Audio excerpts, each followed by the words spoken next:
یہ بس میں بعد میں بتاؤں گی، لیکن پہلے جو میں بول رہی ہوں تم بس وہ کرو۔ اب رمیش ڈرتا ہوا جیسا رادھکا بولتی ہے ویسا کرنا شروع کر دیتا ہے۔ رمیش ہی اس کے ساتھ پوری رات الگ ہی دنیا میں کھویا رہتا ہے، لیکن پھر بھی ڈرتے ڈرتے وہ صبح کا انتظار کرتا ہے۔ جب صبح ہوتی ہے تو اس کے پاس نہ رادھکا تھی اور نہ ہی وہ سندر سا گھر۔ اب وہاں صرف ایک بیاباں جنگل تھا۔ رات جو بہت سجا ہوا گھر تھا اب وہ ایک کھنڈہر میں تبدیل ہو چکا تھا۔ اب رمیش وہاں سے اٹھ کر اپنے آفس پہنچ جاتا ہے۔ ڈرا سہما سا وہ کام کر رہا ہوتا ہے کہ اس کے کانوں میں ایک آواز آتی ہے، آج رات بھی تمہیں میرے ساتھ سونا ہوگا۔ وہ ترنت اس آواز کو پہچان جاتا ہے، یہ آواز تو اسی رادھکا کی تھی۔ وہ ڈر کی وجہ سے پسینہ پسینہ ہو جاتا ہے۔ وہ اپنا کام کر ہی رہا تھا کہ تبھی ایک آواز پھر اس کے کانوں میں سنائی دیتی ہے۔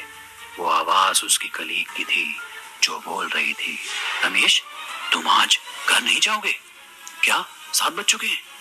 رمیش گھڑی کی اور دیکھ کر گھبرا جاتا ہے، لیکن وہ ہمت کر کے چل دیتا ہے کیونکہ اس کو ایک ڈر تھا لیکن ایک اتسکتا بھی اس لڑکی کے بارے میں جاننے کی، وہ کون ہے اور ایسا اس کے ساتھ کیوں کر رہی ہے۔ رمیش روز کی طرح اب پھر اسی سنسان راستے سے جا رہا تھا، لیکن آج وہ خاموش تھا، کوئی گانا نہیں بننے آ رہا تھا اور اس کے دل میں ڈر تھا۔ ابھی بائک اس جگہ نہیں پہنچی تھی جہاں کل وہ لڑکی ملی تھی، لیکن پھر بھی رمیش کا دھیان اسی طرف تھا۔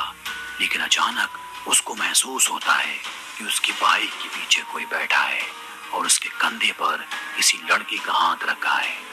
یہ کوئی اور نہیں، رادھکا تھی۔ رادھکا اس سے پیاری پیاری باتیں کرتی ہے اور وہ صرف ڈرا سہما سا اس کی باتوں میں صرف سر ہلا کر ہاں میں جواب دے رہا تھا۔ اچانک بائک خود بخود رک جاتی ہے۔ وہ دیکھتا ہے کہ رادھکا کا کھنڈہر جیسا گھر آ چکا ہے۔ رمیش یہ دیکھ کر حیران تھا کہ گھر پھر کل ہی کی طرح سجا ہوا ہے۔ وہ کچھ پوچھ پاتا اتنے میں رادھکا اس کو اسی کمرے میں لے کر چلی جاتی ہے جس کمرے میں وہ پوری رات اس کے ساتھ ایک الگ دنیا میں تھا۔ اب رادھکا کا برتاؤ بالکل بدل جاتا ہے۔ وہ رمیش کے سامنے بوٹ بوٹ کر رونے لگتی ہے۔ رمیش اس کے رونے سے حیران تھا۔ وہ اس کے ہاتھ کو تھام کر پوچھتا ہے، رادھکا بتاؤ آخر بات کیا ہے اور تم ہو کون؟ پھر شروع ہوتی ہے رادھکا کی زندگی کی وہ دردناک کہانی۔ رادھکا بتاتی ہے کہ میرا اصلی نام کویتا ہے، میں پاس کے گاؤں راج پور کی رہنے والی ہوں۔ میں بھی ایک ہنستی کھیلتی لڑکی ہوا کرتی تھی۔ میرے پتا مجھے ڈاکٹر بنانا چاہتے تھے اور اس لیے انہوں نے مجھے شہر پڑھنے کے لیے بھیج دیا۔ قریب 10 سال پہلے دیوالی کے ٹھیک 4 دن پہلے پاپا نے مجھے فون کر کے گاؤں آنے کو کہا تاکہ تیوہار کو سبھی لوگ ساتھ مل کر منا سکیں۔ میں اگلے دن اپنے کالج کو ختم کر کے بس سے گاؤں چل دی۔ رات ہو چکی تھی، بس میں خرابی آ گئی۔ بس والے نے سبھی سواریوں کو اتار دیا اور کسی دوسرے واہن سے اپنی اپنی منزل کو جانے کی صلاح دی۔ میں بھی گاؤں جانے کے لیے کسی واہن کا انتظار کرنے لگی کہ تبھی گاؤں کا ایک لڑکا موہت بائک سے گزرتا ہے۔ وہ مجھے دیکھ کر رک جاتا ہے اور کہتا ہے کہ وہ اسے گاؤں چھوڑ دے گا۔